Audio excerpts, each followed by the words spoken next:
our visitation. We actually need to invest to make sure that people have a right to a competent investment on the court-appointed side, or just we need more public defenders who are career people who are dedicating their lives to that work? It just needs to be rethought because right now it's failing. And yeah. This is just one case. What's interesting about CJ's case? We have only that you two are connected. Only that you're connected to it. So yeah. we wanted someone. Thank you, Tapper, as a community. We're gonna get to this off. Thank you for bringing Dad to work today. Oh yeah. Thank you very much.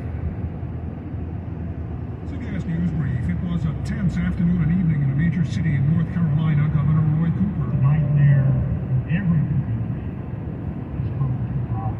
The mass shooting that left 5 people dead, along with a police officer. A juvenile suspect was taken into custody in late evening. In southern Florida, a recommendation of life in prison for Nicholas Cruz in the 2018 gun massacre of 17 people, most of them children, at the Stoneman Douglas High School in Parkland. The victims' families will be allowed to make statements ahead of a formal sentencing that is set for November 1st, but the judge cannot change the jury's verdict. CBS News correspondent Manuel Bojorquez. The House January 6th committee finished its latest hearing by voting to issue a subpoena to ex-President Trump. CBS News legal analyst Lori Levinson. It's unclear what he will do about that. He may try to stall, delay, appeal, but legally, he can be called before a congressional committee. CBS News Brief, I'm Tom Foodie. In the car, at the gym, wherever you go. CBS News Radio. Giving a mid-size SUV a little extra. This is Jeff Gilbert with a Car Chronicles test drive. Mazda's SUVs are all a bit sportier than their competitors. The new CX-50 a little more so. It's a little larger than Mazda's other mid-SUV entry, the CX-5, and it has more attributes for off-roading. Also a bit more passenger and cargo room. The test vehicle Mazda let me try out had an upscale interior, handling was crisp. The style of pure Mazda is a little bit more in your face. As it keeps slicing the mid-size SUV segment into smaller and smaller slices, the Mazda CX-50 occupies a sporty, outdoorsy niche and deserves a full 5 stars. With a Car Chronicles test drive, I'm Jeff Gilbert, CBS News. Follow us on Twitter at CBS News Radio. I'm Nate Burleson. In his approach to dealing with Vladimir Putin following this week's deadly Russian airstrikes, here's what he told Jay Tapper on CNN. I'm talking to Putin. He, in fact, cannot continue with impunity to talk about the use of tactical nuclear weapons as if that's a rational thing to do. The mistakes get made, and the miscalculation could occur. No one can be sure what would happen, and it could end in Armageddon. This comes after earlier remarks from the president suggesting we are closer to an Armageddon now than we've ever been, really, than we've been in 60 years. Charlie D'Agata is in Ukraine for us, where tensions remain high. Charlie. Tense is the word. The Kremlin saying that President Biden's remarks are part of harmful and provocative Western nuclear rhetoric, while more air raid sirens rang out here and across the country, including the capital.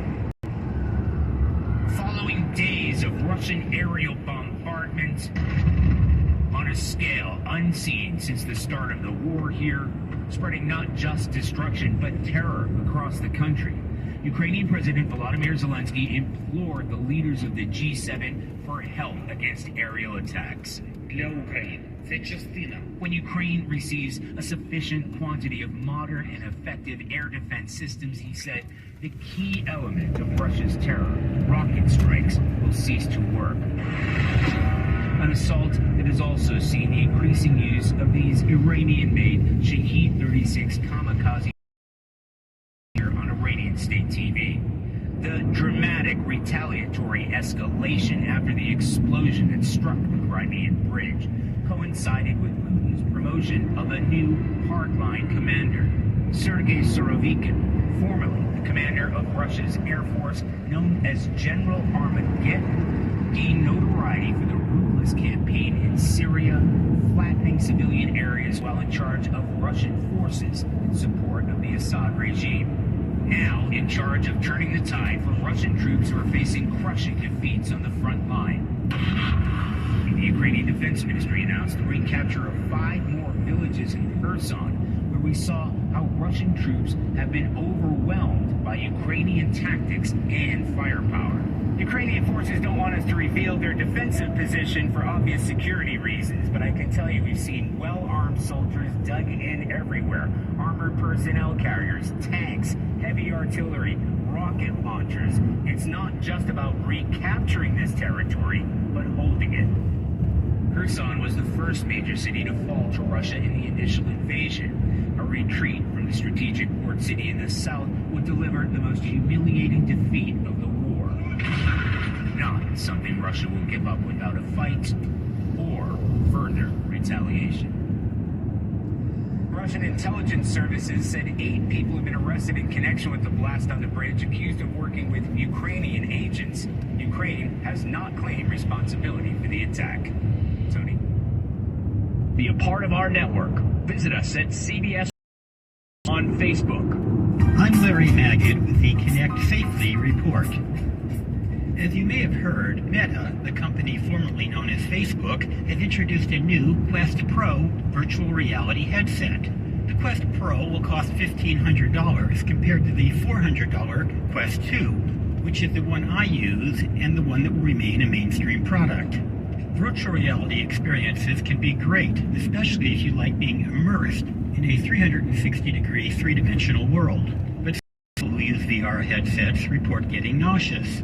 And I have to admit, I get a slight headache if I wear it for too long. So if you're trying out VR, be sure to take a lot of breaks. And because VR can block your view of what's around you, take advantage of Quest's feature that allows you to set up a boundary to avoid bumping into things, people, or pets. More at connectsafely.org/radio. With the Connect Safely report, I'm Larry Magid for CBS News. On demand and in your hands, CBS News Radio and CBSNewsRadio.com. I'm Tony Nicole. Let's talk a little bit more about that variable that Bob mentioned and understand a little bit more about Fetterman's condition. We're going to bring in our medical contributor, David Agus. Before we get to the first question, we should point out you have not spoken to Fetterman's doctors. You were not his doctor, so we're talking generally here about the auditory processing issue that was evident in the interview. What can you tell us about it, generally speaking? Thank you, Tony.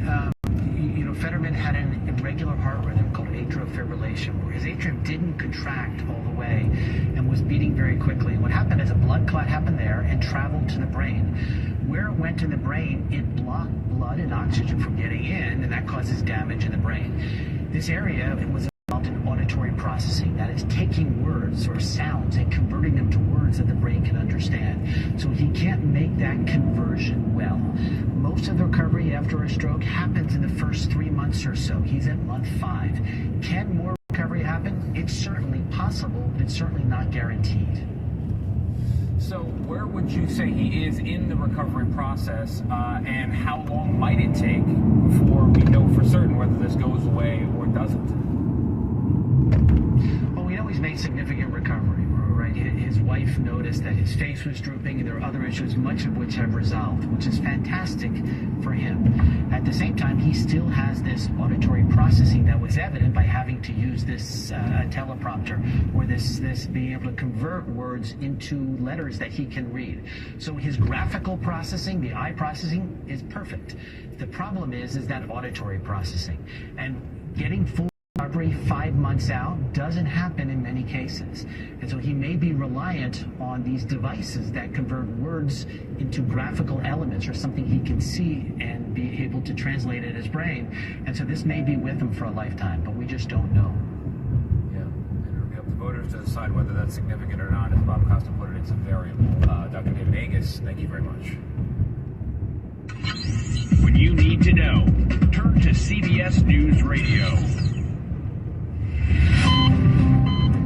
At Johns Hopkins, I'm Elizabeth Tracy. Malaria is a scourge worldwide, spread by mosquitoes. And with climate change, the range of these mosquitoes is expanding, likely bringing malaria to a location near you. Good news, then, that a vaccine is finally available. Infectious disease expert Anna Durbin at Johns Hopkins says while not a home run, we're at least on base. This vaccine